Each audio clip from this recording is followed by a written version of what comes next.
Your mind becomes sharper when you learn to control your attention. This sounds simple, but it is one of the most powerful forms of self-mastery you can develop. In a world where almost everything is competing for your attention, the ability to decide what deserves your mental energy has become a form of strength. Every day, thousands of signals attempt to enter your mind.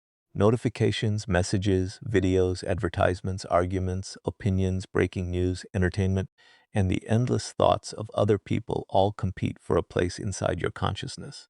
The danger is not merely that these things consume time. The deeper danger is that they gradually train your mind to become reactive. If you constantly switch from one stimulus to another, your brain becomes comfortable with interruption. You begin to struggle with silence. You become impatient with difficult problems. You seek novelty whenever something becomes boring. Eventually, even when you have time to think, your mind feels restless. This is why mental sharpness begins with attention. Your attention determines what you repeatedly notice, and what you repeatedly notice begins influencing what you believe, desire, and remember. If you give your attention carelessly, other people and external circumstances begin shaping your inner world for you.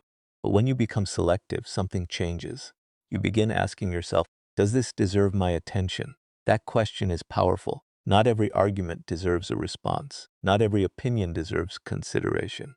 Not every notification deserves to be opened. Not every problem deserves hours of emotional energy. Not every person deserves unlimited access to your mental space. A sharp mind learns to distinguish between what is important and what is merely urgent. Imagine two people receiving criticism. One reacts immediately. His emotions take control, his thoughts become defensive, and he spends the entire day replaying the conversation. The other pauses.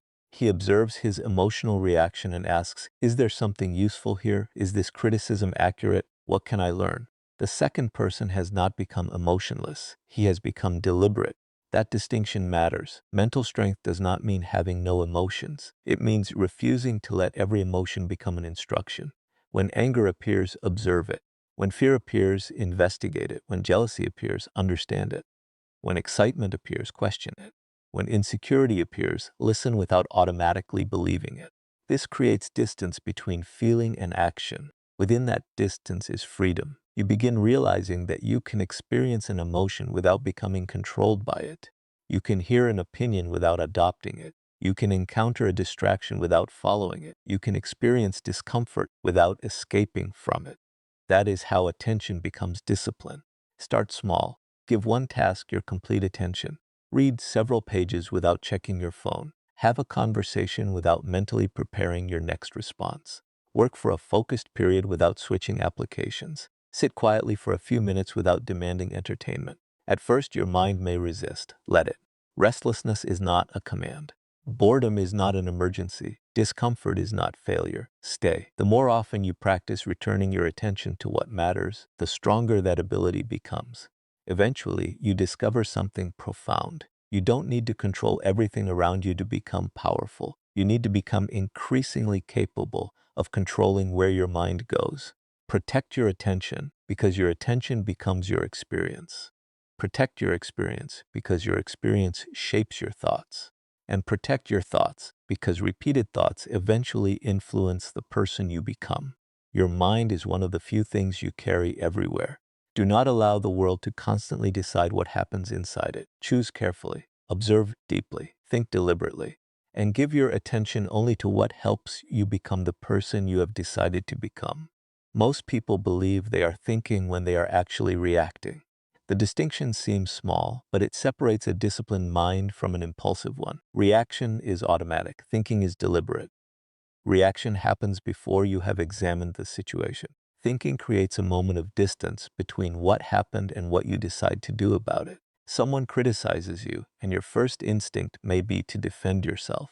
Someone ignores you, and you immediately wonder what you did wrong. Someone succeeds, and jealousy appears before you have even understood why. Someone disagrees with you, and suddenly the conversation feels like a battle. These reactions are human, but they do not have to become your decisions. A sharper mind learns to create a pause.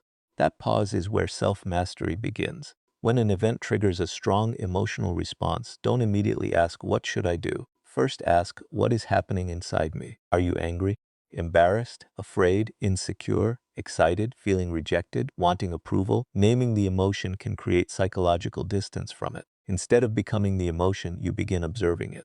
There is enormous power in saying, I am feeling anger, rather than I am angry, therefore I must act. The first statement creates awareness. The second can create identification. This distinction matters because emotions are signals, not commands. Fear may tell you to investigate a risk. Anger may tell you that something matters to you. Disappointment may reveal an expectation that was not fulfilled. Anxiety may indicate uncertainty. But a signal is not automatically a strategy. If you allow every emotional signal to dictate your behavior, other people and external circumstances can easily control your state of mind. A single comment can ruin your day. A rejection can destroy your confidence. A compliment can inflate your ego. A minor inconvenience can make you abandon an important goal. The disciplined mind learns to receive the signal without surrendering control.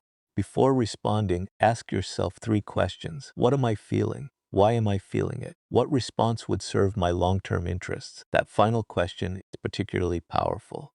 It shifts your attention away from immediate emotional satisfaction and toward consequences. You may want to send an angry message, but will sending it improve the situation? You may want to quit because today was difficult, but will quitting move you toward the life you want? You may want to prove someone wrong, but is proving them wrong more valuable than improving yourself? You may want to react immediately, but what could happen if you waited until tomorrow? This is strategic thinking. You are no longer asking, how can I express what I feel right now? You are asking, what action creates the best outcome? That is a completely different level of thinking. Mental sharpness does not mean becoming emotionless. In fact, emotionally intelligent people often feel deeply. The difference is that they do not allow every feeling to become an order. They can experience anger without becoming destructive. They can experience fear without becoming paralyzed. They can experience desire without becoming impulsive. They can experience disappointment without surrendering. They can experience praise without becoming dependent on approval. This is emotional discipline. And emotional discipline protects your intelligence. When emotions become overwhelming, your perspective can narrow. You may see only the insult, the failure, the rejection, or the immediate reward. A calm mind sees beyond the moment. It asks what comes next. That is why patience is not weakness. Patience is information gathering. When you pause, you give yourself time to notice details that emotion might hide. You can observe the other person's motives, examine your own assumptions, consider alternative explanations, and evaluate possible consequences. Sometimes the strongest response is no immediate response, not because you are afraid, not because you are trying to manipulate anyone, but because you understand that not every situation deserves an impulsive answer. Your mind becomes sharper every time you replace automatic reaction with conscious choice. Eventually, the pause becomes a habit. Then something remarkable happens. People may still provoke you, but they no longer control your behavior. Problems may still appear, but they no longer immediately overwhelm your thinking. Criticism may still hurt, but you become capable of separating useful information from unnecessary noise. Failure may still disappoint you, but instead of asking, why is this happening to me? You begin asking, what can this teach me? That is the evolution of the mind. You stop being merely a responder to life. You become an observer, an interpreter, and finally, a deliberate actor. The world will always produce stimuli. People will speak. Plans will fail. Opportunities will appear. Emotions will rise. Unexpected events will interrupt your path. You cannot control all of that, but you can train the space between what happens and what you do next. Protect that space, because inside it is your judgment. Inside it is your discipline. Inside it is your freedom. And the more consistently you practice that pause, the sharper your mind becomes. A weak thinker sees events. A stronger thinker sees patterns. This distinction can completely transform the way you understand yourself, other people, and the world around you. Most people experience life as a series of disconnected moments. Something happens, they react, and then they move on. They rarely stop to examine whether the same type of event has appeared before, whether they responded in the same way, or whether their behavior is producing the same consequences repeatedly. But a sharper mind looks beneath the surface. One failure may be unfortunate. Repeated failure may reveal a habit. One argument may be unavoidable. Repeated arguments may reveal a pattern in communication, expectations, or emotional reactions. One distraction may be harmless. Constant distraction may reveal that you have trained your mind to escape discomfort whenever concentration becomes difficult. The important question is not simply what happened. Ask instead, what keeps happening? This question forces you to move from reaction toward analysis. Human beings are naturally influenced by patterns. We develop routines, emotional associations, expectations, and automatic responses. The danger is that we can repeat these patterns for years without consciously recognizing them.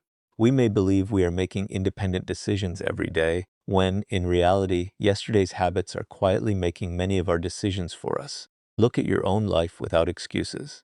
When do you lose concentration? What situations make you become defensive? When do you procrastinate? What type of criticism affects you most? What repeatedly causes you to abandon your goals? What kind of people consistently disturb your peace? What decisions do you repeatedly regret? These questions are not designed to make you feel guilty. They are designed to make you conscious. Self-awareness is not about constantly criticizing yourself. It is about becoming an honest observer of your own behavior. Imagine a strategist studying a battlefield. He does not become emotionally offended by the terrain. He observes it. He studies where movement is difficult, where resources are limited, where mistakes have occurred, and where opportunities exist. You should approach your own life with the same intellectual curiosity. Your weaknesses are information. Your mistakes are information. Your emotional triggers are information. Your recurring failures are information. Even your successes contain information. If you repeatedly succeed under certain conditions, discover what those conditions are. If you repeatedly fail under certain conditions, identify what changes are necessary. This approach transforms life into a laboratory of learning. You stop saying, "This is just how I am." Instead, you begin asking, "What is producing this behavior?" That question is powerful because behaviors have causes. Perhaps you procrastinate because the task feels overwhelming. Perhaps you become angry because you interpret disagreement as disrespect. Perhaps you lose motivation because your goals are based more on external approval than genuine meaning. Perhaps you constantly seek distraction because you have never trained yourself to tolerate boredom. Once you identify the mechanism, you can begin changing the system. This is where mental sharpness becomes practical. A sharp mind does not merely collect information. It recognizes relationships between cause and effect. It notices that certain choices produce certain consequences. It notices that repeated thoughts influence emotions, repeated emotions influence behavior, and repeated behavior gradually shapes identity. Your life is speaking to you through repetition. Pay attention. The pattern you refuse to examine today may become the problem you are forced to confront tomorrow. But the moment you become willing to observe honestly, patterns lose some of their power. You can interrupt them, you can replace them, you can create new ones. Study yourself, study your environment, study your decisions, study the consequences, then use what you discover to become more deliberate. Because the person who sees only events is constantly surprised by life. The person who sees patterns begins to understand it. And when you understand your patterns, you gain something far more valuable than temporary motivation. You gain the ability to change them. A sharp mind is not created by consuming more information. It is created by learning how to process information deeply, question it intelligently, and connect it to ideas you already understand. In an age where information is available everywhere, the real advantage is no longer simply knowing more. The advantage is knowing how to think about what you know. Most people read with the goal of finishing. They count pages, chapters, and books, believing that quantity automatically produces intelligence. But reading is not a race.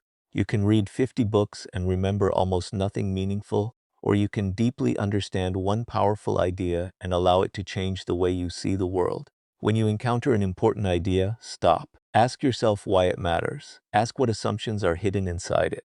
Ask whether you agree because the evidence is convincing or because the idea confirms what you already believe. Ask what would happen if the opposite were true.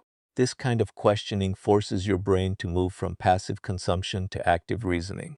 Deep reading also teaches patience. Your mind becomes accustomed to staying with complexity instead of immediately searching for something easier. This matters because many important problems in life cannot be solved in 30 seconds. Relationships, careers, personal weaknesses, strategic decisions, and questions about purpose often require sustained attention. If your mind becomes addicted to constant novelty, difficult thinking begins to feel uncomfortable. But discomfort is not always a signal to stop. Sometimes it is evidence that your mind is being stretched. Think of your brain as a network of connections. A new idea becomes powerful when it connects with something you already know. History can change the way you understand human behavior. Psychology can change the way you interpret conflict. Philosophy can challenge your assumptions about success. Science can teach you to distinguish evidence from belief. Literature can reveal motives that you may recognize in yourself and others. This is where genuine intelligence begins to emerge, not from collecting isolated facts, but from seeing relationships between ideas. After reading something valuable, don't immediately move to the next piece of information. Close the book, sit with the idea, explain it in your own words. Ask where it applies to your life. Ask where it might fail. Try teaching it to someone else. If you cannot explain an idea simply, you may not understand it as deeply as you think. The goal is not to become someone who can quote hundreds of books. The goal is to become someone whose thinking has been transformed by what they have read. Read less mechanically. Think more deeply. Question more carefully. Connect ideas more creatively. Reflect more patiently. Because eventually, the information you repeatedly study becomes part of the mental framework through which you interpret reality. And once your framework becomes stronger, you begin noticing things that previously remained invisible. You see patterns where others see isolated events. You see assumptions beneath arguments. You see consequences behind decisions. You see possibilities inside problems. That is what mental sharpness really means. Not simply having more information in your head, but having a mind capable of turning information into understanding, understanding into judgment, and judgment into wiser action. There is a quiet power in learning to be alone with your own thoughts. In a world where every empty second can be filled with a notification, a video, a message, or someone else's opinion, solitude has become increasingly uncomfortable for many people. Yet that discomfort is precisely why it can become so valuable. When you remove the noise, you begin to hear what has been buried underneath it. Most people rarely experience genuine mental silence. They wake up and immediately reach for their phones. They move from one conversation to another, from one piece of entertainment to another, constantly consuming information. Their minds remain occupied, but occupation is not the same as clarity. A mind can be extremely busy while remaining profoundly confused. Solitude creates distance between you and the noise. When you sit alone without immediately searching for stimulation, your thoughts begin to reveal themselves. You may notice fears you have been avoiding, ambitions you have neglected, or decisions you have postponed. You may discover that some of your desires are not truly yours at all, but products of comparison, social pressure, or the desire for approval. This is why solitude can strengthen self-awareness. Ask yourself, what do I actually want when nobody is watching? What would I pursue if I knew I could not receive applause for it? Which goals belong to me, and which ones have I inherited from other people's expectations? These questions are uncomfortable because they remove the audience from your life. And when the audience disappears, you are forced to confront yourself. But solitude is not about rejecting society or becoming disconnected from people. Humans need relationships, community, friendship, and meaningful conversation. The purpose of solitude is different. It is about developing an internal world strong enough that you can participate in society without becoming psychologically dependent on it. You should be able to hear an opinion without immediately adopting it. You should be able to receive criticism without collapsing. You should be able to receive praise without becoming addicted to it. You should be able to disagree with the crowd without desperately needing to prove yourself right. This is independence of thought. History repeatedly shows that original ideas often require periods of separation from conventional thinking. Creativity needs space. Reflection needs silence. Difficult decisions require distance from emotional noise, so create deliberate moments of solitude. Take a walk without your phone. Sit quietly for 10 minutes. Write in a journal. Read without checking notifications. Review your day before sleeping.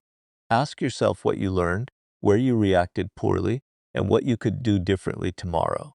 These simple practices create a private laboratory for the mind, and something remarkable happens when you repeatedly spend time observing yourself. You become less controlled by automatic reactions. You begin noticing anger before it becomes an argument, You notice insecurity before it becomes defensiveness. You notice distraction before an hour disappears. You notice fear before it makes the decision for you. That awareness gives you a choice, and choice is the foundation of self-mastery. A person who cannot tolerate being alone will constantly search for something outside himself to regulate his internal world.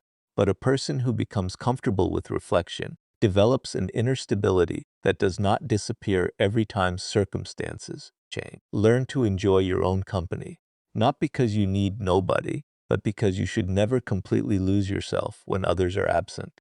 The strongest mind is not the loudest mind. It is the mind that can become quiet enough to hear itself think. Intelligence without discipline is potential without direction. You can understand everything about productivity and still accomplish nothing. You can know how important exercise is and still remain inactive. You can understand psychology and still repeat destructive habits. Knowledge becomes powerful only when it is translated into behavior. Your mind is shaped by repetition. Every time you concentrate instead of checking your phone, you strengthen your ability to focus. Every time you finish an important task despite not feeling motivated, you strengthen self-control. Every time you pause before reacting emotionally, you strengthen your capacity for thoughtful decision-making. These moments may appear small, but repeated consistently, they change the architecture of your daily behavior. Discipline is not about becoming harsh with yourself. It is about becoming reliable to yourself. There will be mornings when you feel energetic and productive. There will also be mornings when you feel tired, distracted, or uninspired. If your progress depends entirely on motivation, your results will always fluctuate. Motivation is temporary. Discipline creates continuity. This is why you must stop asking, "Do I feel like doing it?" Ask instead, "What matters enough for me to do it anyway?" That question separates intention from action. A disciplined mind understands delayed gratification. It can tolerate temporary discomfort because it recognizes that today's effort can create tomorrow's freedom. You study when entertainment is easier. You practice when nobody is applauding. You continue when progress feels invisible. You choose the difficult but meaningful action over the easy but empty one. And this does not mean working every hour or becoming obsessed with productivity. True discipline also means knowing when to rest, when to step away, and when to protect your mental energy. Rest is not weakness. Recovery is part of performance.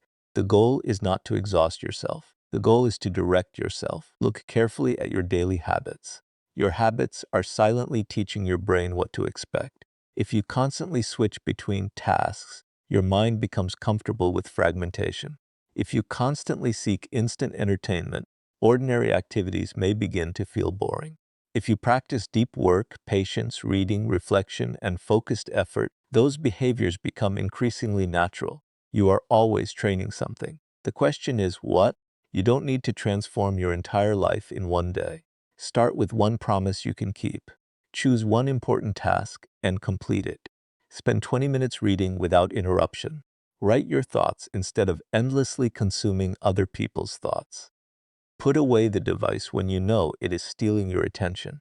Keep doing small things that prove to yourself that your intentions can become actions. Eventually, something powerful happens. You begin trusting yourself. And self-trust is one of the foundations of confidence. Not the confidence that comes from pretending to be superior, but the quiet confidence that comes from knowing, when I do something matters, I can follow through. That is the kind of discipline that sharpens the mind. It gives your intelligence direction. It gives your ambition structure. It gives your emotions boundaries. And it gives your future a better chance of becoming what you envision. Your mind does not become powerful because you think about becoming powerful. It becomes powerful because you repeatedly practice control. One focused hour, one difficult decision, one resisted impulse, one completed promise, one day at a time. That is how potential becomes capability. That is how intention becomes character. And that is how discipline transforms intelligence into something you can actually use.